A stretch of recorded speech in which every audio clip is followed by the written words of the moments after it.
தேர்தல் வாக்குறுதிகளை ஸ்டாலின் அரசு நிறைவேற்ற வலியுறுத்தி சென்னை நந்தனத்தில் தமிழ்நாடு அரசு அனைத்து துறை ஓய்வூதிய சங்கம் சார்பில் ஆர்ப்பாட்டம் நடைபெற்றது. பழைய ஓய்வூதிய திட்டத்தை நடைமுறைப்படுத்த வேண்டும், புதிய குழு நியமனத்தை ரத்து செய்ய வேண்டும், திறனற்ற திமுக அரசு கொடுத்த தேர்தல் வாக்குறுதிகளை நிறைவேற்ற வேண்டும் என்பன உள்ளிட்ட 5 அம்ச கோரிக்கைகளை வலியுறுத்தி இந்த ஆர்ப்பாட்டம் நடைபெற்றது. இதில் பல்வேறு அரசு துறையில் ஓய்வு பெற்றவர்கள் கலந்து கொண்டு விடியா ஸ்டாலின் அரசுக்கு எதிராக கோஷங்களை எழுப்பினர்.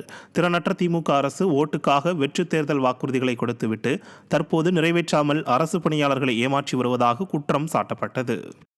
அவமதிப்பு மற்றும் மத உணர்வுகளை புண்படுத்தும் வகையில் தொடர்ந்து சர்ச்சைக்குரிய வகையில் பேசிய ஆபாச பேச்சமைச்சர் பொன்முடியை பதவியிலிருந்து உடனடியாக விலக வேண்டும் என வலியுறுத்தி அதிமுக சார்பில் தமிழகம் முழுவதும் மாபெரும் கண்டன ஆர்ப்பாட்டம் நடைபெற்றது. இதன் ஒரு பகுதியாக விருதுநகர் பழைய பேருந்து நிலையம் அருகே விருதுநகர் மேற்கு மாவட்ட கழகம் சார்பில் மேற்கு மாவட்ட கழக செயலாளரும் முன்னாள் அமைச்சருமான KT ராஜேந்திர பாலாஜி தலைமையில் கண்டன ஆர்ப்பாட்டம் நடைபெற்றது.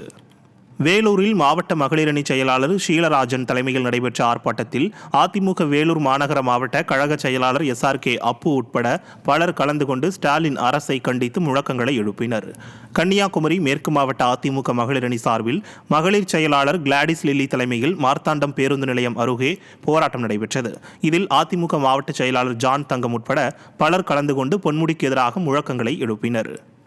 மயிலாடுதுறை மாவட்ட ஆட்சியர் அலுவலகம் முன்பு மகளிர் அணி செயலாளர் சக்தி தலைமையில் நடைபெற்ற ஆர்ப்பாட்டத்தில் அதிமுக மாவட்ட கழக செயலாளர் S. பவுன்ராஜ் உட்பட பலர் கலந்து கொண்டு ஆபாஸ் அமைச்சர் பொன்முடியை கண்டித்து கோஷங்களை எழுப்பினர்.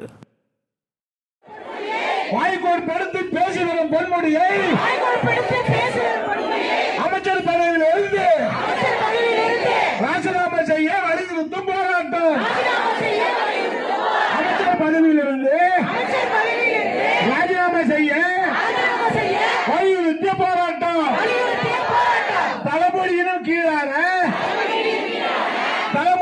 கீழான தருதலைக்கு பெயர் பொன்முடியா,